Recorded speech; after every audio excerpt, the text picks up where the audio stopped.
हम सब ने जरासंध के जन्म की कहानी तो सुनी है। वो एक फल के दो टुकड़े और फिर एक शिशु के दो हिस्से।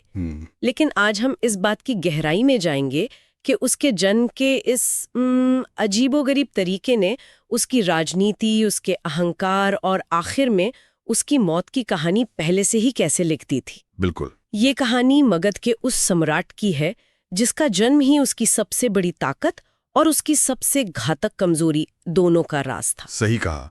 हमारे पास जो स्रोत हैं वो सिर्फ एक योद्धा की कहानी नहीं बताते, वो हमें शक्ति के मनोविज्ञान में झांकने का मौका देते हैं। हम देखेंगे कि कैसे एक जुड़ा हुआ शरीर एक टूटे हुए अहंकार को जन्म दे सकता है। यह सिर्फ महाभारत का एक अध्याय नहीं है, बल्कि इस बात का विश्लेषण है कि जब किसी इंसान को लगता है कि वो टूट ही नहीं सकता, तब उसका पतन कैसे तय हो जाता है। तो चलिए शुरू करते हैं मगध के उस सम्राट की कहानी से जिसका नाम ही उसकी पहचान थी, जरासंध। जरासंध। तो कहानी शुरू होती है मगध के राजा बृहद्रथ से, शक्तिशाली, समृद्ध, लेकिन संतानहीन। हाँ, एक ऋषि चंड कौशिक उन्हें एक दिव्य आम देते हैं। अब राजा अपनी दोनों रानियों से बराबर प्यार करते थे, तो उन्होंने क्या किया, आम को आधा आधा काट दिया और दोनों को दे दिया।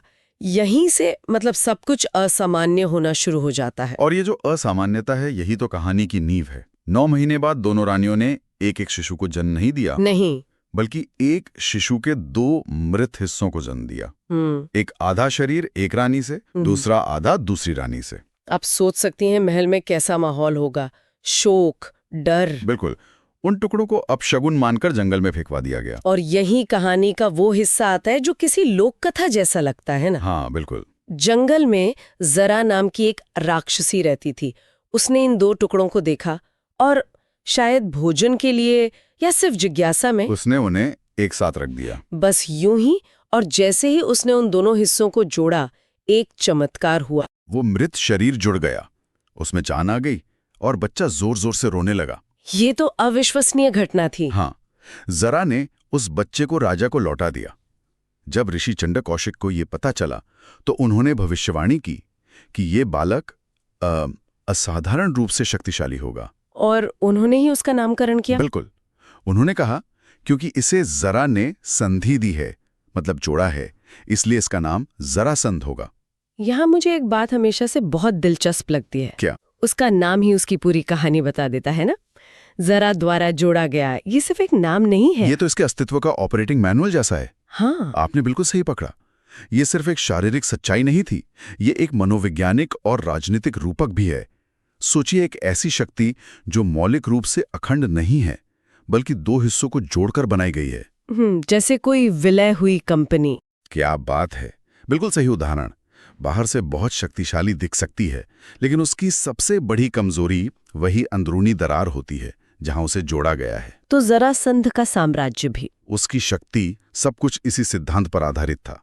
बाहर से अजय, लेकिन अंदर एक छिपी हुई दरार के साथ। और ये शक्ति तो बचपन से ही दिखने लगी थी। हाँ, कहते हैं कि वो लोहे को हाथों से मोड़ देता था, जंगली हाथियों को काबू कर लेता था। लेकिन सबसे हैरान करने वाली बात तो ये थी कि अगर उसे कोई चोट लगती, कोई हड्डी टूट जाती, तो उसका शरीर अपने आप जुड़ जाता था।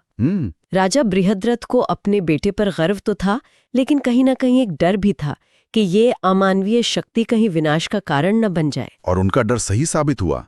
जब जरासंध युवावस्था में मगध का राजा बना तो उसकी ये शारीरिक क्षमता उसके अहंकार का ईंधन बन गई, क्योंकि उसे कभी कोई हरा नहीं सका। बिल्कुल, उसे कभी कोई स्थायी चोट पहुंचा ही नहीं सका।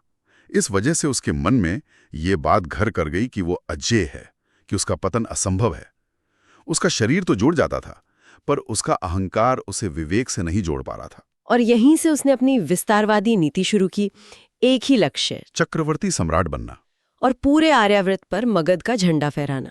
उसने एक एक करके राज्यों पर हमला करना शुरू कर दिया। चेदी, वत्स, कलिंग। बड़े बड़े राजा या तो मारे गए या उन्होंने उसकी अधीनता स्वीकार कर ली। उस समय मगध की शक्ति क्या थी? मतलब वो इतना शक्तिशाली कैसे था? देखिए, हमें ये समझना होगा कि मगध भौगोलिक और आर्थिक रूप से कितना मजबूत था। गंगा के किनारे बसा था, जमीन उपजाऊ, लोहे की खदानों तक पहुंच। अच्छा। इन सब ने उसे एक सैन्य महाशक्ति बना दिया था। लेकिन सिर्फ पाश्विक शक्ति से कोई इतने राज्यों को नहीं जीत सकता। जरासंध एक क्रूर लेकिन चतुर रणनीतिकार भी था। वो जानता है कि राजाओं को मारकर डर फैलाना एक बात है, लेकिन उन्हें बंदी बनाकर उनकी शक्ति का पान करना ये कहीं ज्यादा प्रभावी है। और इसी बीच कहानी में श्री कृष्ण का प्रवेश होता है। हाँ, मथुरा में श्री कृष्ण ने अपने मामा और अत्याचारी राजा कंस का वध किया। लेकिन कंस सिर्फ मथुरा का राजा नहीं था, वो जरासंध का दामाद था। उसकी 2 बेटियां अस्थि और प्राप्ति का विवाह कंस से हुआ था। तो ये जरासंध के लिए एक व्यक्तिगत क्षति तो थी ही, लेकिन उससे कहीं ज्यादा ये उसके सम्मान और उसकी सत्ता पर सीधा हमला था। मतलब मथुरा मगध के प्रभाव क्षेत्र में था। बिल्कुल, वहां के राजा को इस तरह मार दिया जाना जरासंध के लिए एक खुली चुनौती थी। वो गुस्से से पागल हो उठा। और यहीं से महाभारत के सबसे लंबे सैन्य अभियानों में से एक की शुरुआत होती है। मथुरा पर हमला 1 बार नहीं, 2 बार नहीं, 17 बार। 17 बार। ये बात सोचने में ही अविश्वसनीय लगती है। 17 बार एक विशाल सेना को लेकर मथुरा पर चढ़ाई करना, ये सिर्फ गुस्सा नहीं है, ये एक बहुत बड़ी सैन्य और आर्थिक चुनौती रही होगी। ये एक बेहतरीन सवाल है। यह हमें दिखाता है कि जरासंध का राज्य कितना सुसंगठित था। 17 सैन्य अभियानों का मतलब है रसद, हथियार, सैनिकों का वेतन और एक मजबूत अर्थव्यवस्था जो युद्ध का ये बोझ उठा सके। हर बार हारने के बाद वो वापस मगध जाता, अपनी सेना को फिर से संगठित करता और 2 गुनी ताकत से हमला करता। ये उसकी जिद और उसका अटूट अहंकार दिखाता था। उसे विश्वास ही नहीं हो रहा था कि ग्वालों की एक छोटी सी सेना उसे बार बार कैसे रोक सकती है। लेकिन हर बार कृष्ण की रणनीति के सामने उसकी विशाल सेना नाकाम हो जाती। यादवों ने कभी सीधा युद्ध नहीं किया। उन्होंने घुरेला युद्ध, कूटनीति और शहर की किलेबंदी का सहारा लिया। लेकिन 17 युद्धों के बाद मथुरा के लोग थक चुके थे। हाँ, लगातार खून खराबे से संसाधन खत्म हो रहे थे। और यहीं पर कृष्ण और जरासंध की सोच का सबसे बड़ा अंतर दिखता है ना? बिल्कुल। जरासंध के लिए जीत का मतलब था जमीन पर कब्जा, दुश्मन का विनाश। उसके लिए अपने सैनिकों की जान की कोई कीमत नहीं थी। वो सिर्फ अपना अहंकार संतुष्ट करना चाहता था। सही कहा। दूसरी ओर कृष्ण के लिए जीत का मतलब था अपनी प्रजा की रक्षा करना। उन्होंने देखा कि इस युद्ध का कोई अंत नहीं है, इसलिए उन्होंने एक ऐसा फैसला लिया जो उस समय शायद कायरतापूर्ण लग सकता था। उन्होंने मथुरा छोड़ दिया। रण छोड़, यही नाम मिला उन्हें। वो सभी यादवों को लेकर पश्चिम में समुद्र के किनारे चले गए और एक नया शहर बसाया, द्वारका। एक तरह से देखा जाए तो ये जरासंध की बहुत बड़ी सामरिक जीत थी।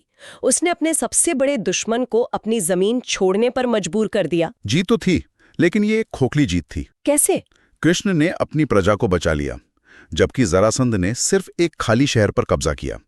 लेकिन इस जीत ने जरासंध के अहंकार को और बढ़ा दिया। उसे लगा कि अब उसे चुनौती देने वाला कोई नहीं है। और यहीं से उसकी सबसे भयावह योजना ने जन्म लिया, राजाओं की बलि देने की योजना। उसने अलग अलग राज्यों के 86 राजाओं को युद्ध में हराकर बंदी बना लिया था। उसका लक्ष्य था 100 राजाओं को बंदी बनाना और फिर महादेव को उनकी एक साथ बलि देकर खुद को चक्रवर्ती सम्राट घोषित करना। ये कल्पना ही कितनी भयानक है। ये सिर्फ क्रूरता नहीं थी, ये गहरा मनोवैज्ञानिक और राजनीतिक दांव था। 100 राजाओं की बलि का मतलब था 100 राजवंशों का अपमान और उनका समूल नाश। एक ऐसा डर पैदा करना कि भविष्य में कोई सिर उठाने की हिम्मत ही न करे। बिल्कुल, ये शक्ति का सबसे घिनौना प्रदर्शन था। और यही योजना पांडवों के लिए सबसे बड़ी बाधा बन गई। हस्तिनापुर में युधिष्ठिर राजसूय यज्ञ करना चाहते थे। लेकिन राजसूय यज्ञ सिर्फ एक धार्मिक अनुष्ठान तो था नहीं, वो एक तरह से पूरे आर्यवर्त पर अपनी संप्रभुता का ऐलान था, है ना? सही कहा। राजसूय यज्ञ की सफलता के लिए जरूरी था कि यज्ञ करने वाले राजा को सभी दूसरे राजा या तो अपना सम्राट मान लें या फिर युद्ध में उससे हार जाएं। बिल्कुल। और जब तक जरासंध जीवित था और 86 राजा उसकी कैद में थे, तब तक युधिष्ठिर का यज्ञ असंभव था। तो युधिष्ठिर के यज्ञ से पहले जरासंध का अंत जरूरी था। बहुत जरूरी। लेकिन उसे हराना कैसे था? उसकी सेना अजेय, उसे युद्ध में मारना लगभग नामुमकिन, क्योंकि उसका शरीर फिर से जुड़ जाता था। श्री कृष्ण जानते थे कि इस पहेली का हल उसकी ताकत में नहीं बल्कि उसके जन्म के रहस्य में छुपा है। और यही कृष्ण की बुद्धिमत्ता सामने आती है। उन्होंने एक विशाल सेना ले जाने के बजाय एक कूटनीतिक रास्ता चुना। वाह! भीम और अर्जुन तीनों ब्राह्मण का वेश बनाकर मगध पहुंचे। हाँ, क्योंकि जरासंध बहुत बड़ा शिव भक्त और अपनी दानवीरता के लिए भी प्रसिद्ध था। उसका नियम था कि दोपहर की पूजा के बाद कोई भी ब्राह्मण उससे जो मांगेगा वो उसे जरूर देगा। तो वे तीनों सही समय पर उसके दरबार में पहुंचे। जरासंध ने उनका स्वागत तो किया, पर उनकी कदकाठी देखकर उसे शक हो गया। हाँ, और हाथों पर धनुष की डोरी के निशान भी थे। उसने पूछा, आप ब्राह्मण नहीं लगते, सत्य बताइए, कौन है आप? तब कृष्ण ने अपनी असली पहचान बताई और कहा, हम क्षत्रिय हैं और तुमसे युद्ध की भिक्षा मांगने आए हैं। जरासंध हंसा। उसने कहा, कृष्ण, तुम तो रण छोड़ हो, तुमसे मैं क्या युद्ध करूं? अर्जुन अभी बालक है। हाँ, भीम मेरी बराबरी का है। धर्म का पालन करते हुए उसने भीम के साथ मल्ल युद्ध का प्रस्ताव स्वीकार कर लिया। उसका यही वचन उसके अंत का कारण बना। और फिर वो ऐतिहासिक मल्ल युद्ध शुरू हुआ। अखाड़े में 2 पहाड़ जैसे योद्धा आमने सामने थे, भीम और जरासंध। ये युद्ध 1 दिन 2 दिन नहीं, बल्कि लगातार 13 दिनों तक चला। सोचिए, 13 दिन। दिन भर वे लड़ते और रात में दोनों एक दूसरे के घावों पर मरहम भी लगाते। क्योंकि वो दुश्मन होने के साथ साथ योद्धा भी थे। हाँ, गदाएं टूट गईं, धरती कांपने लगी। भीम अपनी पूरी ताकत लगा रहे थे, लेकिन वो हैरान थे। वो जितनी बार जरासंध की हड्डी तोड़ते या उसे घायल करते, उसका शरीर कुछ ही पलों में फिर से जुड़ जाता।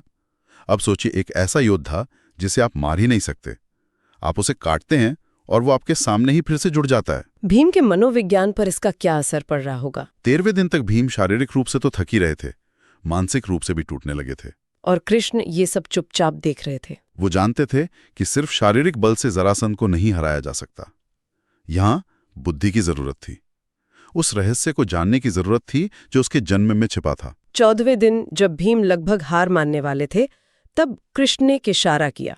उन्होंने कोई मंत्र नहीं पढ़ा, कोई शस्त्र नहीं उठाया, उन्होंने सिर्फ जमीन से एक तिनका उठाया, उसे बीच से तोड़ा और दोनों हिस्सों को एक दूसरे की विपरीत दिशा में फेंक दिया। एक साधारण सा इशारा, लेकिन उसका अर्थ बहुत गहरा था। भीम वो इशारा तुरंत समझ गए।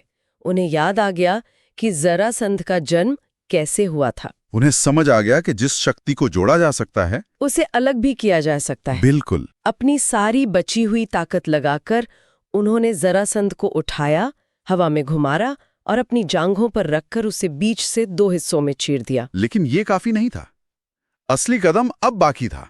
कृष्ण के इशारे को याद करते हुए भीम ने उन दोनों टुकड़ों को जोर से एक दूसरे की उल्टी दिशा में फेंक दिया। और इस बार शरीर के दोनों हिस्सों को फिर से जुड़ने का मौका ही नहीं मिला। जिस तरह उसे जोड़ा गया था, ठीक उसी तरह उसे अलग करके उसका अंत किया गया। हाँ, जरासंध के अंत के साथ ही एक आतंक के युग का भी अंत हुआ। वो जो 86 राजा बंदी थे, वो सब आजाद हो गए। उन्होंने युधिष्ठिर को अपना सम्राट मान लिया और मगध में जरासंध के पुत्र सहदेव को राजा बनाया गया। और युधिष्ठिर के राजसूय यज्ञ का सबसे बड़ा कांटा निकल गया। ये कहानी हमें कुछ बहुत जरूरी बातें सिखाती है। पहली, कि असीम शक्ति भी अगर विवेक के बिना हो तो वो आत्मघाती हो जाती है। जरासंध की शक्ति ने ही उसे अहंकारी बनाया और उसी अहंकार ने उसे अपनी कमजोरी देखने नहीं दी। दूसरी बात, कि जन्म का कोई भी चमत्कार अगर सही दिशा न मिले तो वो एक भयावह अभिशाप में बदल सकता है। और सबसे महत्वपूर्ण बात जो मुझे लगती है वो ये है कि बुद्धि हमेशा पार्श्विक बल से श्रेष्ठ होती है। सही कहा। भीम की अपार शक्ति 13 दिनों तक जो काम नहीं कर सकी, वो कृष्ण के एक छोटे से इशारे ने कर दिखाया। ये ज्ञान और रणनीति की जीत थी। बिल्कुल। और जाते जाते एक विचार। जरासंध की कहानी हमें यह सोचने पर मजबूर करती है कि क्या हमारी सबसे बड़ी ताकत ही किसी न किसी रूप में हमारी सबसे बड़ी कमजोरी का रहस्य भी छिपाए रखती है। चाहे वो कोई व्यक्ति हो, कोई संगठन हो या कोई देश। हाँ,